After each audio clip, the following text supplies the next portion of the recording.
On reparlera du deuxième cas de coronavirus. L'hôpital où le malade a été diagnostiqué s'est vidé de son monde. La psychose s'est installée aux alentours de Roi-Baudouin. Sa directrice rassure. Des prélèvements effectués sur le personnel médical qui est déjà en quarantaine. Le khalife général des Mourides appelle à la lecture du Coran demain. Taux d'usure élevé de la Banque centrale des États de l'Afrique de l'Ouest. Le président de la République dénonce. Selon Macky Sall, le rôle de l'institution, c'est de soutenir les États membres et non le contraire. 72 heures de grève à compter de ce mardi à minuit. Initiative du syndicat national des travailleurs du pétrole et du gaz. Il dénonce le blocage des négociations avec les autorités. Finale Coupe arabe des moins de 20 ans. Le Sénégal joue la Tunisie ce mercredi. Le match aura lieu en Arabie Saoudite. Les sports, Abdou Diouf Junior, Tour de Web, Fatou Ndaoumaï. L'invité de la rédaction, Maître Khouraïchiba, conseil de Guy Marius Sagna, entre autres sujets qui seront abordés, la liberté provisoire obtenue pour son client, entretien à suivre en fin d'édition. Bonsoir à toutes et à tous. Le Sénégal qui enregistre un deuxième cas du coronavirus. Il s'agit d'un résident français de 80 ans qui est arrivé au Sénégal le 29 février. Il a été diagnostiqué à l'hôpital Roi-Baudouin. Au même moment, les tests effectués sur la famille du premier malade se sont révélés négatifs. Abdoulaye Diop. Au lendemain de l'annonce du premier cas de coronavirus, un deuxième cas vient d'être confirmé par le ministère de la Santé et de l'Action sociale. Il s'agit, selon le communiqué, d'un patient de nationalité française âgé de 80 ans. Habitant de Sarcelles, banlieue parisienne, l'homme est arrivé à Dakar le samedi 29 février à bord d'Air Sénégal en provenance de Paris. D'après le texte, le patient testé positif qui est rentré chez lui après l'aéroport s'est senti mal et s'est donc rendu à l'hôpital Roi-Baudouin de Guédiawaye où il a été placé en quarantaine le temps d'alerter les services sanitaires. Le ministère de la Santé fait savoir que son état clinique est stable et toutes les dispositions ont été prises pour identifier les personnes contacts et assurer leur prise en charge. L'homme est actuellement en quarantaine. Par ailleurs, le communiqué fait savoir que l'état de santé du patient confirmé au virus hier continue de s'améliorer. La bonne nouvelle est que les deux enfants et la femme de ce premier cas ont été testés négatifs, ce qui veut dire que les 3 personnes qui étaient les plus proches du malades n'ont pas chopé le virus. En ce moment, l'Institut Pasteur doit poursuivre les tests sur plusieurs flacons et donner les résultats au fur et à mesure. Abdoulaye Diop, l'ambiance au centre de santé Roi-Baudouin de Guédiawaye où le deuxième cas de coronavirus enregistré a été diagnostiqué. D'abord, avant son transfert, c'est un établissement sanitaire vidé de son monde. Les quelques accompagnants trouvés sur place sont emparés par l'inquiétude malgré les assurances du corps médical. À l'extérieur de l'hôpital, c'est la psychose Ndongoka. À l'entrée de la maternité, Moustapha Ndiaye aide sa maman à bien porter son masque de protection. Elle porte un masque, donc c'est le psychose, c'est ma mère. Le corps médical nous rassure. Moustapha Ndiaye est venu à Roi-Baudouin avec sa mère assister une dame malade. C'est presque devant lui que le patient testé positif au coronavirus est évacué. On est venu, on a vu le corps médical en train de se regrouper. On s'est demandé le pourquoi. Donc par la suite, on a vu la voiture du ministère de la Santé, donc venu embarquer un homme, donc on a dit c'est un cas suspect. Ici, le port de masque de protection est de mise. Le personnel médical se charge même de la distribution. Comme autre mesure de précaution, certains endroits sont interdits d'accès à la cuisine. La consigne est claire. Pour le dîner de ce soir, le service des urgences ne sera pas servi. À l'extérieur du centre de santé, l'ambiance est tout autre. Mais ceux qui sont au courant de la nouvelle ont déjà pris leur disposition. Masque sur le visage, Djibril Cissé passe chaque jour devant le centre de santé pour allier son lieu de travail. Apparemment ça fait peur puisque si on savait l'évolution du maladie depuis la Chine, en France, à l'Italie, c'est comme ça que ça a commencé. Un cas, 2 cas, et du coup ça prend l'expansion. Bon là ça fait peur. Comme pour dire que le Covid-19 commence à semer la peur chez les Sénégalais. Ndongoka Guédiawaye, Radio Futur Média. Nous restons à Guédiawaye, réaction de la directrice de l'hôpital Roi-Baudouin.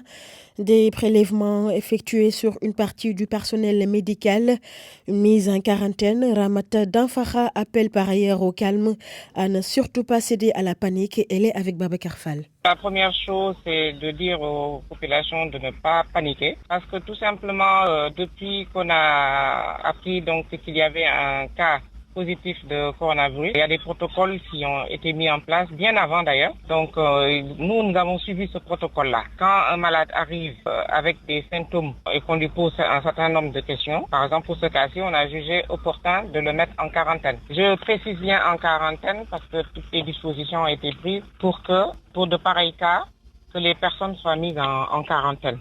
Donc après cela, il y a eu un prélèvement qui a été effectué, acheminé au niveau de Pasteur, et par la suite le patient a été envoyé au niveau de l'hôpital de Fann comme prévu. Et le personnel de l'hôpital qui était en contact avec le patient, est-ce qu'il c'est zéro risque pour eux ou pas? Alors, aucun risque, c'est un peu trop dit, mais de toute façon, ce qui est prévu dans ce cas-là, c'est déjà au niveau de l'hôpital, tout le personnel avait déjà des masques et des gants. Donc, en principe, normalement, il ne devrait pas y avoir de problème. Mais par précaution, ce qu'on a décidé de faire, c'est que toutes les personnes qui ont été en contact plus ou moins direct avec le patient, c'est essayer de leur faire un prélèvement et d'essayer aussi de les mettre en quarantaine. Il n'y a pas vraiment raison d'avoir peur et de paniquer. À l'instant, Ramata Danfara, directrice de l'hôpital Roi Baudouin. Nous parlons toujours du coronavirus. Le khalife général des Mourides qui appelle à la lecture du Coran ce mercredi dans toutes les localités. À Dakar, c'est la mosquée Massalikul Jinan qui va abriter la cérémonie. Et Samba Diaou, un des organisateurs, joint par Makoumba Bey. Le ndigal effectivement du khalife général des Mourides consiste à un récital du Saint-Coran. Vous savez, le khalife général des Mourides, Seigne Mountakha, dans les périodes avant et même à venir donner des consignes de récital du Saint-Coran pour quand même parer à d'éventuels événements malheureux. Et c'est à cet effet qu'il a recommandé pour le 4 mars, un récital du Saint-Coran sur l'ensemble du territoire sénégalais et à l'extérieur, y compris la diaspora. Pour Masalik al-Jinan est fin prêt à Sindigal sous la direction du représentant du khalife général des Mourides, Aladji Mbacké Faye. Donc dès demain matin, Inch'Allah, la grande mosquée sera occupée par les fidèles talibés et sous la direction de la commission religieuse dirigée par l'imam Seigne Bassirou Lo et secondé par Seigne Khadim Lo. Donc ça sera le matin jusqu'à 17h. Tous les talibés de Dakar et environnants sont invités sous la direction d'Aladji Mbacké Faye, le représentant du khalife général des Mourides. À Tambacounda, le gouverneur adjoint Cheikh Ndiaye sollicite l'implication des religieux sur la sensibilisation à l'hygiène et à la propreté. Il va ainsi barrer la route au coronavirus. Il a tenu ses propos en prélude à la tenue de plusieurs rassemblements, Gamou et Ziara. Moussa Omar Gueye. Pour mieux barrer la route au Covid 2019, le gouverneur adjoint en charge des affaires administratives de Tambacounda, Cheikh Ndiaye, demande aux chefs religieux de contribuer activement à la sensibilisation, considérant que les acteurs et techniciens de la santé vont jouer leur partition. À Makakolibantan, en prélude à la ziara du Daïra Ibrahimia, le comité d'organisation envisage un cleaning day prolongé. Bon, la sécurité, c'est ça, en fait, comme on l'a dit, la sécurité, on en a toujours et partout besoin, parce qu'elle est principale, elle est capitale. Donc la sécurité des personnes, la sécurité des biens, la sécurité même du lieu, donc tout ça, on en a évoqué et on en est satisfait, nous sommes satisfaits. De l'eau, vraiment, on en a parlé, parce que l'eau, c'était toujours insuffisant, parce que ça draine beaucoup de monde. Donc, il y a des coupures d'eau. L'année dernière, on avait donné de l'eau, soi-disant que c'est gratuit, mais le compteur n'était pas bloqué. Donc, c'était à la charge de la population. La communauté mouride de Tambacounda, lors de la 8e édition de la journée des Hassidas, le Saint-Coran, dans son intégralité, a été revisité 28 fois. Serigne Cheikh Fall Mbawor et Imam Mambala Mbacké ont formulé des prières et ont sollicité un changement de comportement. Moussa Omar Gueye, Tambacounda, Radio Futur Média. Voilà ce qu'on pouvait dire sur le coronavirus. RFM, il est 22h10. RFM, fréquente modulation 94.0, la radio en puissance. RFM. RFM Soir. RFM Soir. Reparlons de la libération de Guy Marius Sagna.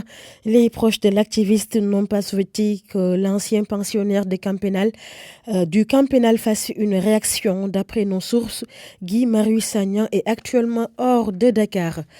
Toujours dans cette affaire, les agents de la police centrale ont laissé libre champ à l'activiste pour qu'il puisse accéder aux grilles du palais parce qu'ils ne voulaient pas de leur commissaire qui était un militaire.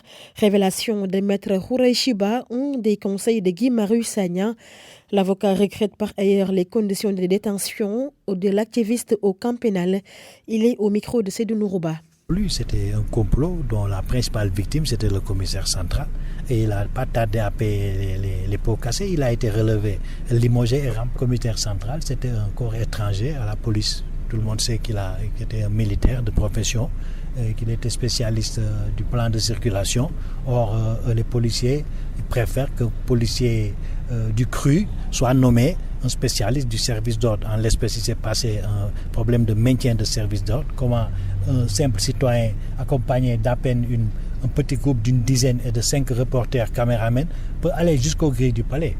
Ça pose problème. Ils ont laissé faire pour faire sauter le commissaire. Mais bien absolument, ils ont laissé faire. C'était pour que le commissaire, que son incompétence soit révélée au grand jour, et c'était le cas. Ils ne savaient même pas ce qui se passait. Et là, l'État n'a pas hésité une seconde à le débarquer. Et c'est ça, c'est tout simplement ça. C'est tout simplement ça. C'est des subtilités dans la police, dans les corps de défense et de sécurité. Ça, c'est vieux comme le monde. Voilà, quand vous êtes là, vous êtes un élément étranger, vous ne direz pas au poste. Voilà, c'est tout. C'est des règlements de compte. Et ils utilisent des gens comme Guy Marius Sagna et leurs manifestations pour régler leurs comptes. Ça, il faut le comprendre. À l'instant, maître Hourey Chiba, que vous entendrez plus amplement en fin d'édition, il est l'invité d'RFM Soir. Reparlons de la mort du détenu Mbaye Diop à la MAC de Diourbel. Il est décédé à la suite d'un traumatisme crânien, c'est ce que révèle l'autopsie. Son bourreau, extrait de sa cellule, est mis à la disposition de la police. Babacar Diouf. Mbaye Diop est mort d'un traumatisme crânien. C'est la conclusion du médecin légiste qui a procédé à l'inscription du certificat de genre de mort. Le détenu de la maison d'arrêt et de correction, décédé la nuit du jeudi 27 au vendredi 28 mars à Diourbel, se serait cogné la tête contre le mur de sa chambre. Ce, suite à une bagarre qu'il a opposée à son voisin KF. Ce repris de justice qui purge une peine qui devrait finir dans moins d'un mois s'est donné la belle occasion de prolonger sa peine pour homicide. Selon nos informations, les témoins ont été auditionnés ce mardi par les policiers instructeurs. Le mis en cause a été extrait de sa cellule et gardé à vue à la cave de la police de Diourbel. Cet homicide remet au goût du jour le problème de la promiscuité dans les prisons sénégalaises, un endroit où les détenus sont par moments laissés à eux-mêmes sans protection. Diourbel, RFM, Babacar Diouf. RFM, l'info, c'est ici. L'info, c'est ici. Le président Macky Sall qui dénonce le taux d'usure très élevé de la Banque centrale des États de l'Afrique de l'Ouest. Macky Sall rappelle à l'institution son rôle qui est de soutenir les États membres et non le contraire. Il est avec Abdou Diouf Diagne.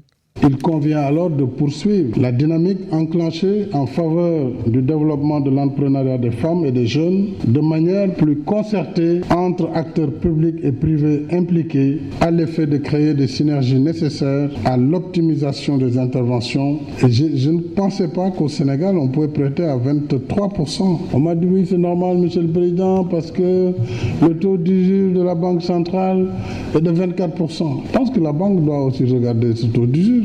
La Banque centrale, madame, n'est pas la Banque européenne, la Banque centrale européenne, ni les États. Et comment on peut prêter à 23% à des femmes comme ça, à des jeunes? Le taux d'intérêt encadré par la Banque centrale, les banques vous diront oui, c'est le taux d'usure, donc on est juste en deçà. C'est un sujet qu'il faut juste transmettre au gouverneur, qui est mon ami, et au comité de politique monétaire. Ce n'est pas acceptable. Il faut que nous travaillions à répondre aux problèmes et à résoudre les problèmes de nos pays et de nos populations. Sinon, nous aurons échoué. Le président Macky Sall s'exprimait en marge de la célébration des 2 ans de la délégation à l'entrepreneuriat rapide des jeunes et des femmes. Une enveloppe de 95 milliards va être mobilisée dans les prochaines éditions. Lutte contre la corruption. Les 2 derniers rapports de l'OFNAC sont désormais disponibles sur le site d'information de l'Office national de lutte contre la corruption. Dans celui de 2017-18, l'affaire des 24 milliards remis à Mina Distribution par Lazare sans justificatif.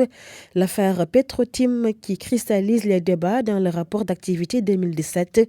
Salif Sow a parcouru les 2 derniers rapports de l'OFNAC pour nous. Dans l'affaire Petrotim, des délits sont commis, reconnaît l'OFNAC. L'Office national de lutte contre la fraude et la corruption évoque les articles 156 et 132 du Code pénal pour étayer ses conclusions. Le dossier, qui évoque le non-respect des procédures d'attribution des licences d'exploitation des blocs pétroliers et le non-paiement des droits et taxes résultant de la vente d'actions entre Cosmos Energy et Petrotim, a été remis au procureur de la République. Dans le même ordre d'idée, une autre plainte a été déposée contre Aliou Sall, créateur de la société Sahel Aviation. Des faits supposés de fraude et de corruption ont été évoqués dans le document déposé en 2016 sur la table de l'OFNAC.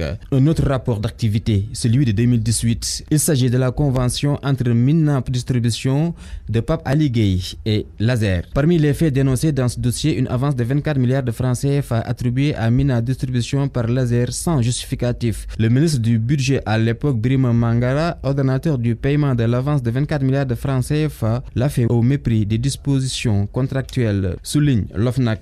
Pour le rapport de 2018, la directrice de l'ACBEF, Agence de construction de bâtiments et édifices publics, elle a été épinglée. Elle a appliqué une échelle de rémunération discriminatoire en faveur des membres de sa famille et établi de faux ordres de mission pour elle et ses agents. Plainte contre le président de la Chambre des métiers de Dakar pour, entre autres, l'envoi sous couvert des foires et expositions de candidats à l'immigration clandestine. Enquête en cours. En 2018, sur 50 enquêtes ouvertes, seules 11 ont été bouclées, dont 3 transmises au parquet. Les 39 restantes sont en cours. En 2017, 138 enquêtes ont été déposées. Les 2 derniers rapports sont désormais disponibles sur le site ofnac.sn.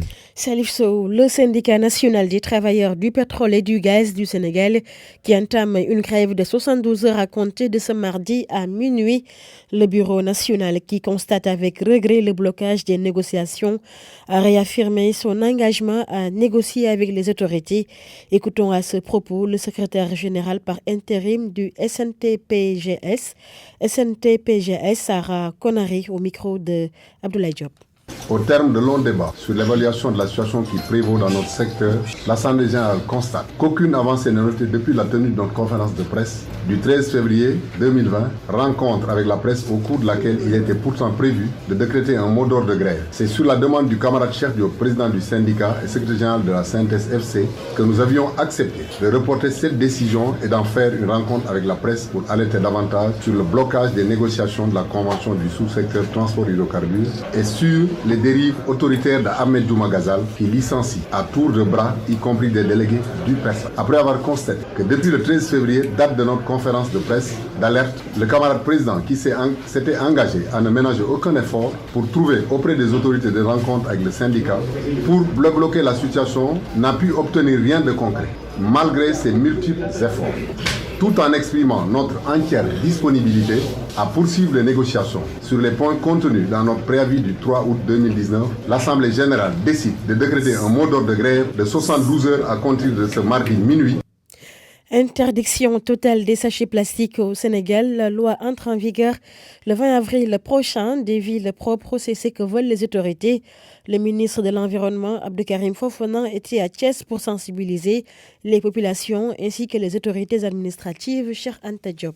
Le Sénégal est confronté à d'énormes difficultés dans les domaines de la pêche, de l'agriculture, du tourisme et presque tous les secteurs d'activité sont impactés par le péril plastique. En prélude à la journée de nettoiement qui doit se tenir à Thiès samedi prochain, le ministre de l'Environnement Abdoukarim Sall a initié un CRD spécial pour mieux partager la loi interdisant l'utilisation des sachets plastiques. Son Excellence le Président de la République a initié le programme Zéro Déchet pour réaliser cet objectif important pour notre Sénégal avec la capitale propre, les villes propres, la campagne propre. Il faut d'abord vaincre les déchets plastiques. Cette loi entre en vigueur dans quelques semaines. Elle doit entrer en vigueur le 20 avril, Inch'Allah. C'est pourquoi nous avons estimé qu'il faut mener une campagne d'information et de sensibilisation. Pour une meilleure applicabilité de la loi, le ministre de l'Environnement appelle les agents assermentés à prendre toutes les dispositions. L'ensemble des forces de défense et de sécurité, l'ensemble des agents assermentés peuvent valablement, au terme de la loi, procéder à des vérifications, à des saisies et à des contrôles. En tout état de cause, l'ambition d'éradiquer définitivement les déchets plastiques nécessite une campagne de sensibilisation. RFM Thiès, Cheikh Anta Diop. RFM, il est 22h20. Merci de nous écouter à tout bas. RFM, la radio de toute l'actualité. 4 villages de la commune de Sadio ont manifesté pour réclamer de meilleures conditions de vie. Leur forage est tombé en panne depuis un mois. La zone est enclavée, ne dispose ni d'électricité ni de poste de santé. Marema Diop. Sadio Mbayar, Sadio Ndoldol, Bouchoura et Madina Bourlé, les populations de ces villages de la commune de Sadio vivent le martyre. Leur forage est tombé en panne depuis un mois. Assoiffées, elles ont manifesté leur ras-le-bol. Moussa Ndiaye, porte-parole. L'eau nous manque crucialement pour une population de 4000 ou 4500 personnes. Le forage est tombé en panne le 2. Nous sommes aujourd'hui le 2. Nous sommes obligés de nous cotiser pour avoir de l'eau. Alors que nous payons des impôts comme tous les Sénégalais. Et nous ne parvenons pas à avoir ce que les Sénégalais ont. Il y a des gens qui font 6 à 7 km pour aller chercher de l'eau. Et pourtant, ce forage, ce n'est pas l'œuvre du gouvernement, c'est l'œuvre de la Carchasse. Depuis plus de 10 ans ou 30 ans, c'est la population qui entretient ce forage. Vous avez vu l'eau vous-même, cette eau, ce n'est pas de l'eau consommable même pour les animaux. C'est une catastrophe. Nous avons le droit à l'eau, nous avons le droit à la santé. Des villages sans poste de santé fonctionnel, beaucoup de femmes perdent la vie en donnant la vie. Il n'y a pas de médicaments, il n'y a rien. Les matrons qui sont là ne sont pas formés, ils n'ont pas de médicaments. C'est le bâtiment qui est là et le bâtiment n'est pas un bâtiment du gouvernement. C'est le bâtiment de notre propre moyen. Avec des ONG qu'on a compté de gauche à droite, mais le bâtiment c'est un bâtiment vide, donc il n'y a pas de poste de santé. Le poste de santé c'est le poste de santé, non, mais elle n'existe pas. En plus de cela, la zone est non électrifiée est enclavée. Selon eux, le président de la République Macky Sall leur avait promis la résolution de toutes ces difficultés, promesse qui n'a pas été tenue jusque-là. Ce que Macky Sall a fait dans ce village, c'est la catastrophe. Et pourtant, ne dira pas qu'il n'a pas gagné le village durant les 3 élections. Mieux vaut Ablaye que Macky Sall. Et ça, je le dis tout haut. Jamais, jamais une autorité, ni un député n'a foutu le pied ici. Marema Diop, Sadio Mbayar, RFM. Marema Diop, sachez qu'un incendie s'est déclaré dans ce village de Sadio Mbayar hier. 4 concessions ont été consumées. Une femme a été légèrement blessée et les réserves de vivres épuisées. Et puis cet accident, 14 blessés dont 3 dans un état grave, c'est le bilan d'une collision entre 2 véhicules à hauteur du village de Kataba 2 sur l'axe Bignona-Djouloulou. Les blessés sont évacués au service des urgences de l'hôpital régional de Ziguinchor. RFM 22h23. Nous accueillons Abdou Diouf pour la page des sports. Bonsoir Abdou. Bonsoir Fama Dione. Football, Coupe arabe, les U20 sénégalais prêts à remporter le trophée. On ne change pas un système qui gagne. Issa Aïdara considère cette rencontre contre la Tunisie comme un match ordinaire. Il va tout de même jouer toutes ses chances pour gagner la Coupe arabe. Issa Aïdara, que je vous propose d'écouter. Il n'y a pas une préparation spéciale. On s'est préparé comme on prépare les autres matchs. Et puis voilà, on va jouer aussi comme on a l'habitude de jouer. Donc il n'y a aucun changement. Et voilà, c'est juste que c'est un match et c'est un match comme les autres. C'est certes une finale, mais c'est un match qui dure 90 minutes, voire un peu au-delà. Mais ça reste qu'un match de football. Donc on s'est préparé de la même manière que les autres matchs. Voilà, le groupe est là, ça vit bien, tout le monde est serein. Et voilà, donc on a nos chances. On va les jouer à fond pour gagner ce trophée et l'emmener au Sénégal, Inch'Allah. À l'instant, Issa Aïdara. La finale de la Coupe arabe se joue ce mercredi. Le Sénégal fait face à la Tunisie. Ce sera à 16h temps universel. 19h heure locale. Tournoi UFOA, les Lions affrontent le Libéria en demi-finale. Un match assez spécial pour les Lions qui vont découvrir leurs adversaires en éliminatoire de la CAN féminine. C'est l'occasion de bien étudier les Libériennes, même si l'objectif immédiat, c'est de se qualifier en finale. Mamoussa Sissé est joint à Freetown par Soda Thiam. C'est deux compétitions différentes. Là, nous sommes dans le cadre d'un tournoi et ce tournoi-là, nous l'avons toujours pris comme une préparation pour les éliminatoires. C'est bien pour nous de rencontrer cet adversaire qu'on ne connaissait pas. Cela nous permettra de mieux découvrir leurs forces et leurs faiblesses. C'est vrai que nous aussi, on va se découvrir, mais je pense qu'aujourd'hui, sur ce match, il va falloir qu'on se concentre parce qu'il y a une place de finale en jeu. Et on est arrivé ici, dès qu'on est arrivé en demi-finale, on s'est dit on va tout faire pour arriver en finale. Et je pense que ça va passer par ce match-là. Donc il n'y a pas de calcul à faire. On va jouer sur nos propres valeurs, jouer sur ce que nous avons fait depuis le début, sur notre engagement, sur notre sérieux, sur notre volonté d'aller vers l'avant. Et quel que soit l'adversaire, on va jouer comme on l'a fait depuis le début. Et ça tombe sur le Libéria. Maintenant, ce sera un bon match. Ça va donner plus de piment au match pour les éliminatoires. Mais on se battra pour avoir un résultat positif, synonyme de qualification pour la finale. L'autre demi-finale oppose le Mali au Cap-Vert. Le tournoi de l'UFOA se joue en Sierra Leone. La FIFA prête à aider la fédération à réhabiliter le stade Demba Diop. C'est Véron Mosengo Omba qui a fait l'annonce. Le directeur de la FIFA chargé des associations membres précise toutefois qu'ils n'ont pas encore reçu le projet de réhabilitation. Cela demande une étude approfondie, ajoute Véron Mosengo Omba.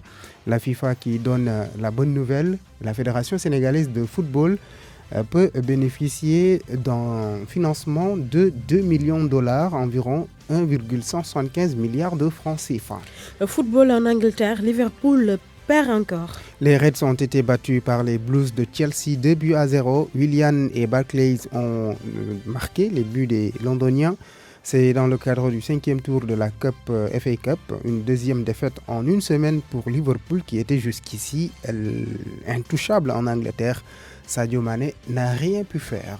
Basketball, Louga renoue avec la victoire. Les Lougatois ont gagné 63-48 à l'issue d'un match difficile pour Louga. Le contenu n'a pas plu pour autant, à son entraîneur qui rassure tout de même. Malik Bachir Diop pense que cette victoire sonne le déclic pour son équipe. L'AS Douane a battu JA 67-66, un score très serré. Bob a tout de même perdu largement devant l'AS Ville de Dakar 50-76. Les autres rencontres mercredi et jeudi. En plus bref, Escrime, le délégué technique de la Fédération internationale, se dit satisfait. Ziane Feriani, en visite au Sénégal, a magnifié Dakar Arena. Il estime que c'est un très bon cadre pour pratiquer la discipline. Il a tenu un point de presse à l'issue de cette visite, une visite en prélude aux Jeux Olympiques de la jeunesse prévus au Sénégal en 2022. Merci beaucoup Abdou Diouf, c'était tout pour cette page des sports. On enchaîne avec le tour du web. Le tour du web sur RFM.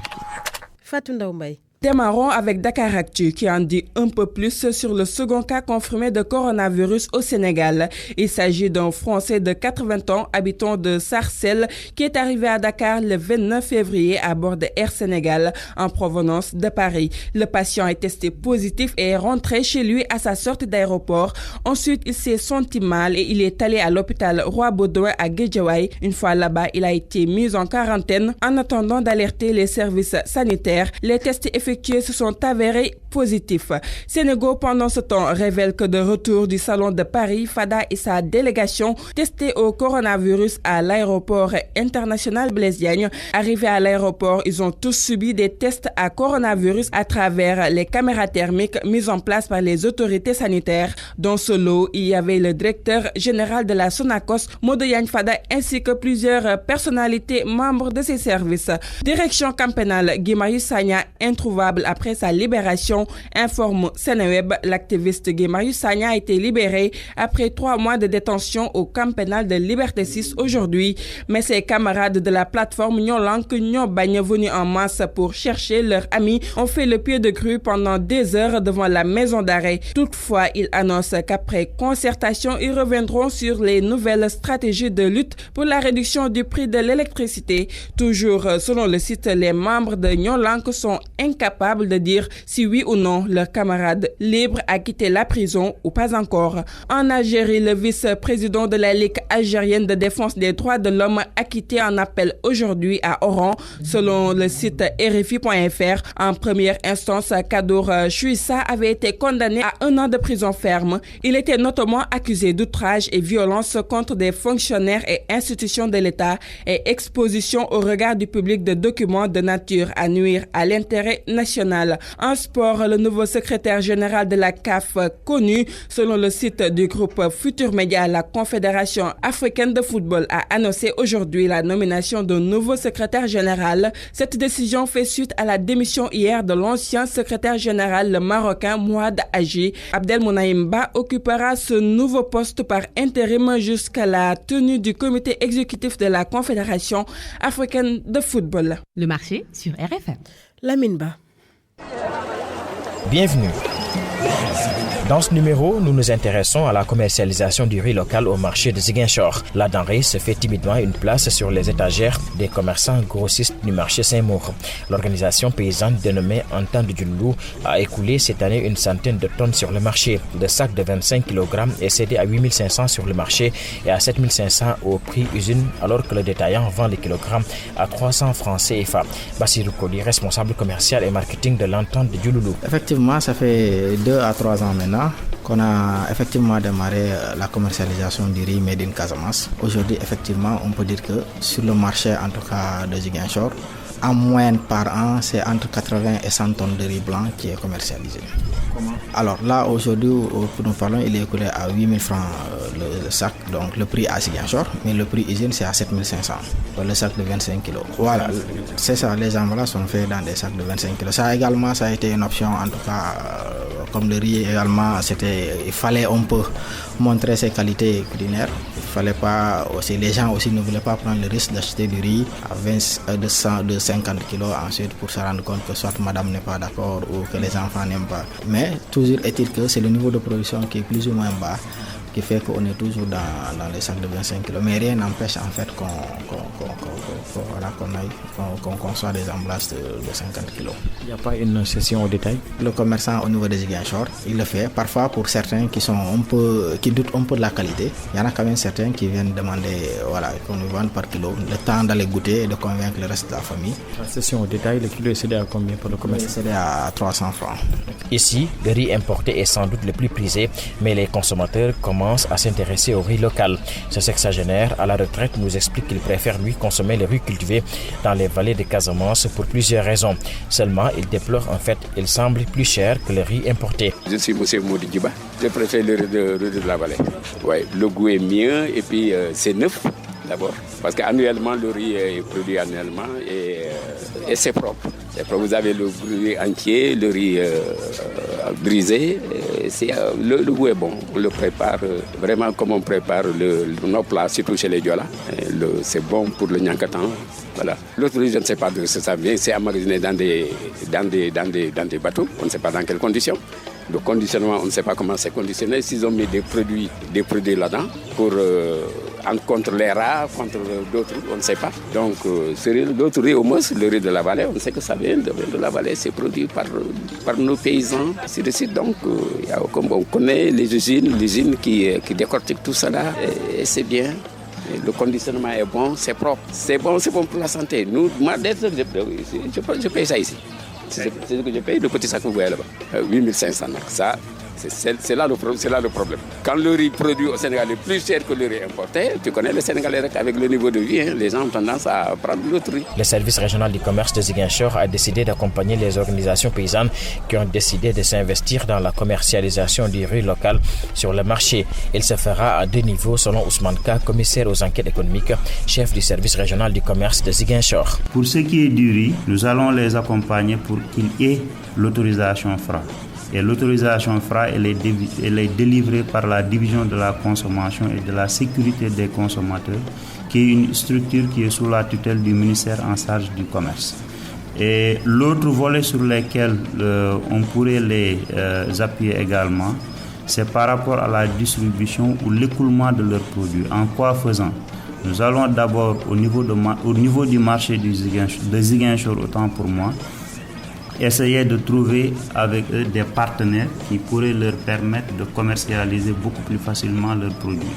Donc le focus d'abord sera mis au niveau du marché des Ziguinchor en les permettant d'avoir des partenaires, des commerçants grossistes auprès de qui ils peuvent distribuer leurs produits. L'autre aussi, en attendant que leur production soit beaucoup plus importante, nous allons essayer de voir avec eux comment cibler également des partenaires au niveau des autres régions de la zone sud, à savoir Sédhiou, mais également Kolda, puisque nous avons des services déconcentrés au niveau de ces différentes régions. En attendant, pourquoi pas de voir comment faire en sorte qu'ils puissent écouler leurs produits vraiment dans d'autres marchés urbains du Sénégal. C'est tout pour ce numéro. Rendez-vous mardi prochain.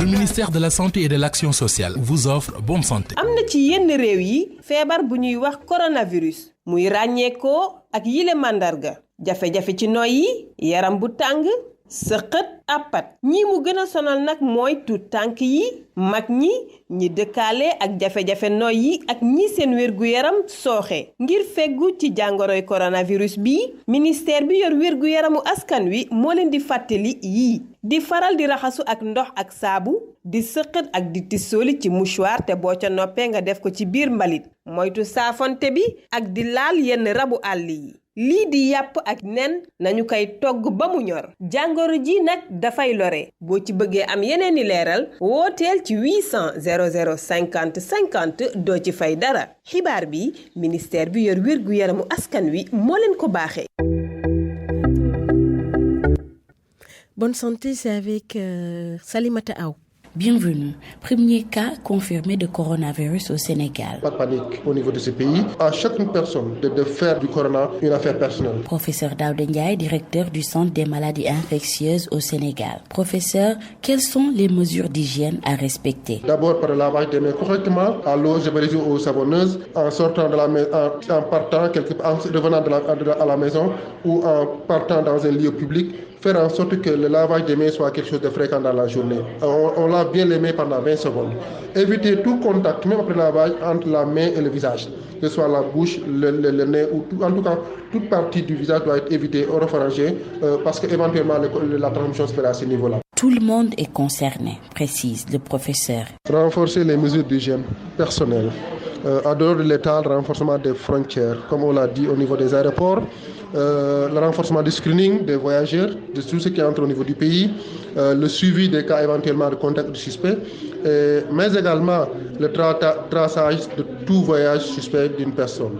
C'est-à-dire qu'on puisse avoir des formulaires où toutes les informations des personnes entrant sont collectées. L'origine, les potentiels lieux où la personne a visité, son contact local, ce sont liés de résistance. Ce sont des choses qu'on doit avoir au niveau du système. Un numéro vert est disponible. Si vous remarquez des signes chez votre entourage, n'hésitez pas. Cela peut sauver des vies. Mais également faire en sorte que quand vous voyez quelque chose de suspect chez une personne, il y a des numéros aujourd'hui que le ministère de la Santé est en train de mettre en place, que la personne puisse contacter le ministère pour que des informations soient indiquées, guidées, pour que la personne sache qu'est-ce qu'il faut faire à temps réel.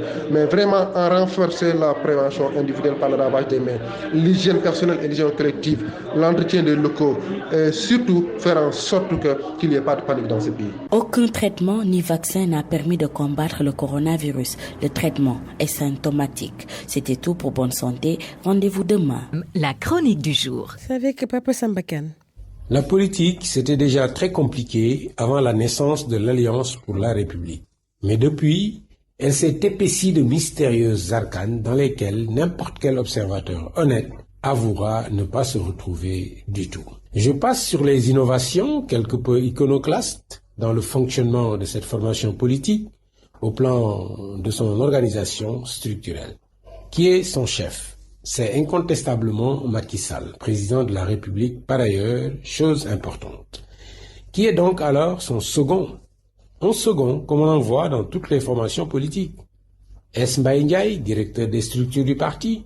Est-ce Boun Abdallah Dionne? Est-ce Mahmoud Saleh? Tous les trois sont membres du secrétariat exécutif de l'APR. Le premier, Ndiaye, est ministre d'État. Le second, John, ancien Premier ministre, aujourd'hui secrétaire général de la présidence de la République. Le troisième, Saleh, directeur de cabinet politique et du président de la République. Ici, comme avec les régimes précédents, du PS et du PDS, à leur sommet, les exécutifs de l'État et du parti au pouvoir se confondent. Seulement, depuis Senghor, on a su qui était, presque toujours, du parti et de l'État, le bras droit du chef. Son second, de Jean Collin à Ousmane Tanor Dieng pour le PS.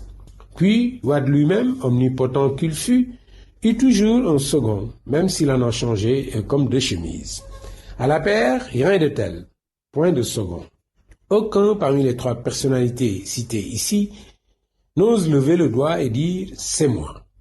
Et ceux qui, dans le passé, parce qu'ils occupèrent un poste prestigieux ou un titre dans la structure du parti ou les rouages de l'État, ont pu s'y croire, ont été attaqués par des membres du parti sans grade et qui toujours avaient plus de pétulance que d'influence, mais apparemment castrateurs, qui les ont remis à leur place.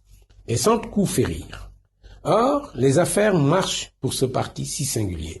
Il est arrivé au pouvoir après une gestation express dans l'opposition, à fédérer l'essentiel des partis politiques sénégalais à ancrage historique, Parti de l'indépendance et du travail, Ligue démocratique, Rassemblement national démocratique, Andi Jëf, last but not least, Parti socialiste. Sans compter, mais il faut bien les compter, parce qu'elles sont une pléthore, les formations politiques de moindre envergure et influence, aux idéologies disparates sinon inexistantes, mais qui sont autant de potentiels adversaires politiques ainsi neutralisés au sein de Benno Bokk Yakaar. Et ce, depuis 2012, c'est-à-dire 8 bonnes années. Jamais alliance gouvernementale issue d'une alliance électorale ne dura autant chez nous. Ça marche donc fort pour l'APR au pouvoir depuis presque une décennie. Mais ça continuera-t-il à marcher durant les 4 ans qu'il reste à tirer à Macky Sall de son second et donc dernier mandat, constitutionnellement parlant? La période qui s'annonce, qui est déjà commencée pour être exact, pourra-t-elle être vécue dans la même ambiance d'une APR sans aucune discipline interne? Les signaux nés de la dernière actualité indiquent bien que non. Car si les querelles de charretiers intempestives d'il y a 2 à 3 mois avaient plus amusé qu'inquiété les Sénégalais, ils étaient certes de la catégorie des chamailleries internes au parti, celles nées des déclarations de John et Ndiaye la semaine dernière sur une éventuelle 3e candidature de Macky Sall, qui viennent se greffer aux accusations aussi imprécises que généralisantes de complots internes contre le chef, font peur aux mêmes Sénégalais. Car ce chef n'est pas seul chef de l'APR, il est aussi chef de l'État. Et ce qui touche à 15 millions de Sénégalais, dont peut-être quelques milliers seulement, sont concernés par l'APR.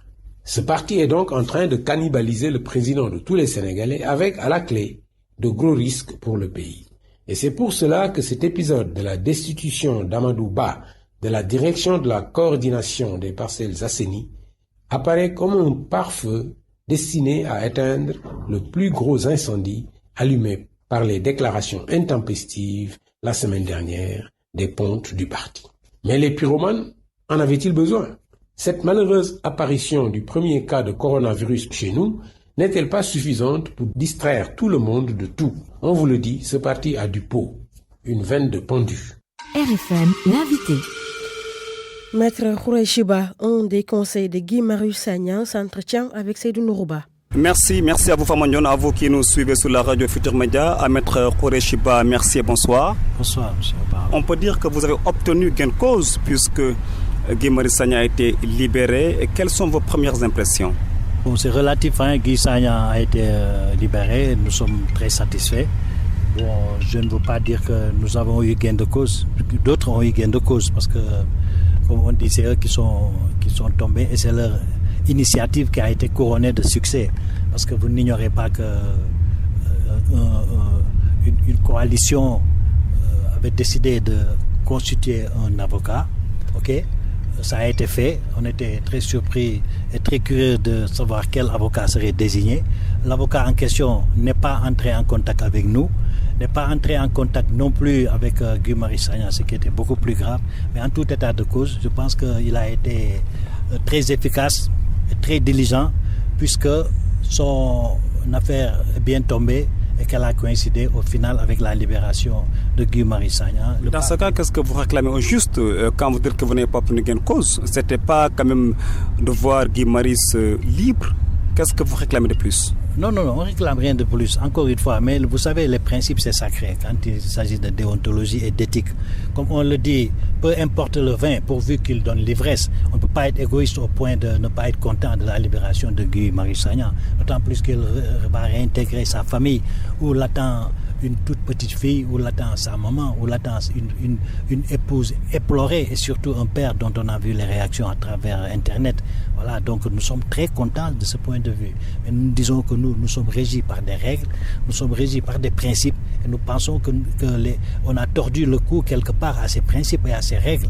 Et là, donc, nous ne pouvons pas bouder notre plaisir sans jouer pour autant au rabat-joie. Il est quand même bon de dire que tout ça s'est passé de façon non équivoque, surtout que lui-même a tenu, malgré les rigueurs de son incarcération, malgré la dureté de ses conditions d'emprisonnement, à sortir une lettre. Il a réussi à sortir une lettre dans laquelle il s'est offusqué de ce qu'il entendait déjà. Et ça avait créé un tollé. Ah oui, mais tout à fait. Un tollé, je ne sais pas trop. Si c'est au niveau sécuritaire, effectivement, parce que là, en tout cas, c'est... Oui, parce que là, en tout cas, cette lettre-là, je pense que le tollé est moindre au geste qui a consisté à aller toucher les grilles du palais. Lui, c'était un complot dont la principale victime, c'était le commissaire central. Et il n'a pas tardé à payer les pots cassés. Il a été relevé, limogé et rempli. Le commissaire central, c'était un corps étranger à la police. Tout le monde sait qu'il était un militaire de profession, qu'il était spécialiste du plan de circulation. Or, les policiers préfèrent qu'un policier du CRU soit nommé un spécialiste du service d'ordre. En l'espèce, il s'est passé un problème de maintien de service d'ordre. Comment un simple citoyen accompagné d'à peine un petit groupe d'une dizaine et de 5 reporters caméramens peut aller jusqu'aux grilles du palais. C'est ça pose problème. Ils ont laissé faire pour faire sauter le commissaire. Mais bien absolument, ils ont laissé faire. C'était pour que le commissaire, que son incompétence soit révélée au grand jour, et c'était le cas. Il ne savait même pas ce qui se passait. Et là, l'État n'a pas hésité une seconde à le débarquer. Et c'est ça, c'est tout simplement ça. C'est tout simplement ça. C'est des subtilités dans la police, dans les corps de défense et de sécurité. Ça, c'est vieux comme le monde. Voilà, quand vous êtes là, vous êtes un élément étranger, vous ne direz pas au poste. Voilà, c'est tout. C'est des règlements de compte. Et ils utilisent des gens comme Guy Marius Sagna et leurs manifestations pour régler leurs comptes. Ça, il faut leur compter entre eux. Mais quels sont selon vous les principes qui ont été foulés aux pieds? Bon, vous savez, les principes sont sacro-saints. Nous sommes régis par des règles en tant qu'ordre professionnel. Quand un avocat veut entrer dans un dossier où un avocat est préconstitué, c'est-à-dire où un avocat est déjà présent, il doit nécessairement passer par cet avocat-là. C'est comme quand vous entrez dans la chambre de quelqu'un, ce n'est pas par effraction. Vous frappez, on vous dit entrez, vous entrez.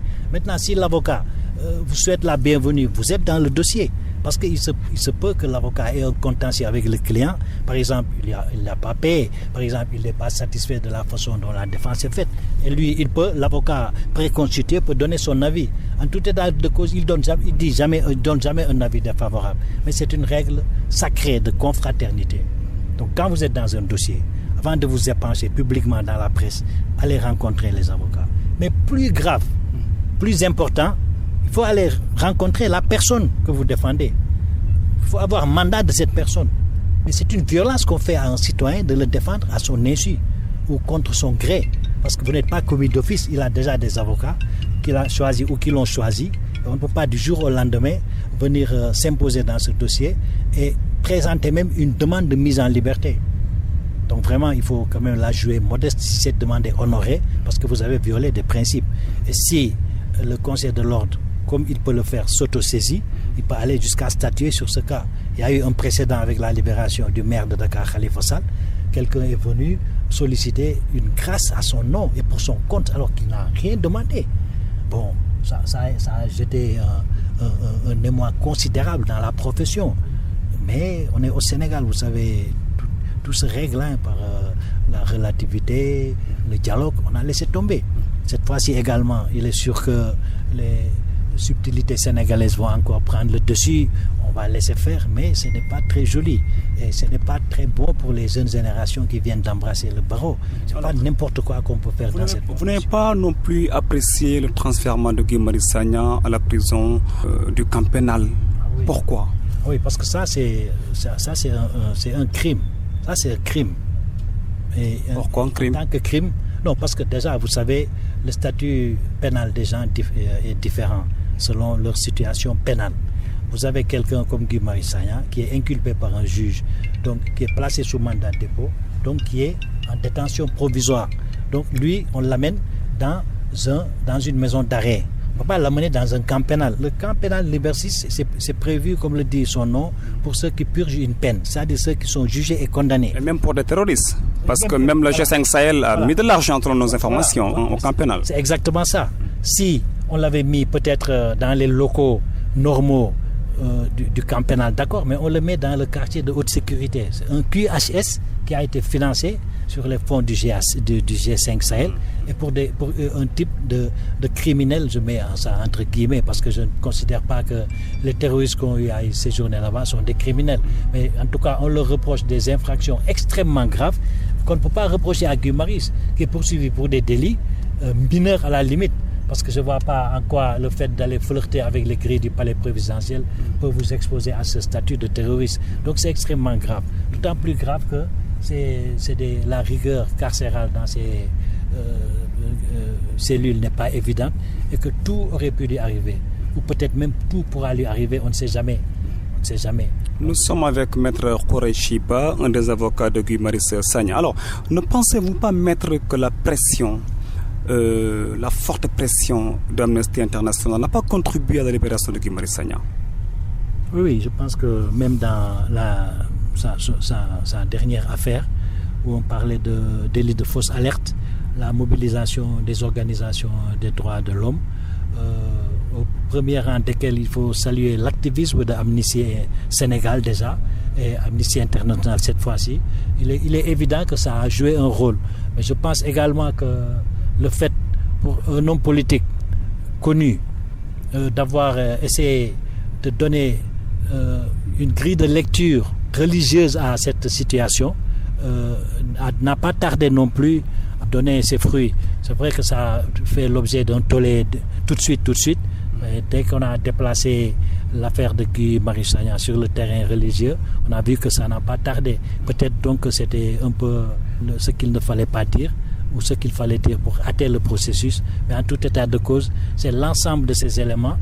Il ne faut surtout pas minimiser la mobilisation fantastique des jeunes surtout pour sa libération avec le collectif Nyor Lank parce qu'il se battait également aux côtés de ces jeunes-là. Il ne faut pas négliger tout cela. Il y avait aussi le mouvement Frappe France Dégage. Il y a le mouvement Frappe France Dégage. Le FRN. Oui, le FRN, c'est vrai, on ne peut pas le nier. Faisant suite à l'épisode malheureux qui est arrivé à Kémy Séba, on a vu que les jeunes se sont davantage braqués et ont trouvé un exutoire dans le bon sens à la situation pénale de M. Guy Marius Sagna et l'un dans l'autre. Il faut se féliciter de ce que les autorités ont pris la mesure de l'enjeu et vraiment décidé cette mesure que l'on attendait depuis très longtemps. Voilà. Maintenant que vous êtes avocat de Guy Marius Sagna, nous supposons que vous continuez à le défendre. Quelle est aujourd'hui la suite du combat que Guy Marius Sagna mène, que vous menez ensemble? Non, nous menons ensemble un combat judiciaire. Le reste, lui, il mène son combat d'activiste. Ça, c'est de sa responsabilité. Je pense qu'il appartient à une génération qui connaît ses droits, et qui connaît ses devoirs et surtout qui a mesuré l'exacte étendue de ses responsabilités dans la marche du Sénégal et du continent actuellement. Donc je pense qu'eux, ils ont leur agenda, ils ont leur programme et je pense que rien ne va les empêcher de les dérouler. Parce que là, ils sont déterminés, la foi patriotique est là, la détermination est là et je pense que ce n'est pas des petits problèmes comme ça qui vont les arrêter. Et vous verrez la preuve, la prochaine fois qu'il y aura mobilisation, ne vous étonnez pas de le retrouver aux premières loges. Vous y attendez? Alors moi, ça ne me surprendrait pas. Ce qui me surprendrait, c'est que toujours que les organes de poursuite tombent dans le piège en procédant à l'arrestation de gens pareils. Parce que le Sénégal n'y gagne rien. Et je pense que la meilleure façon d'empêcher toute récidive à ces combats, et même de les relativiser, mais c'est de bien travailler. Parce que si on travaille bien, je pense que les gens auront autre chose à faire que d'aller manifester dans les rues. C'est ça, moi, l'appel du cœur que je fais. Sinon, nous sommes des avocats, nous faisons notre travail dans notre petite sphère de compétences. Si on arrête les gens et qu'ils font appel à nous, bien nous venons à leur disposition les aider. Et ça peut concerner tout le monde. Même les tenants du pouvoir aujourd'hui, demain, peuvent avoir besoin de défense. Demain, on ne le souhaite pas.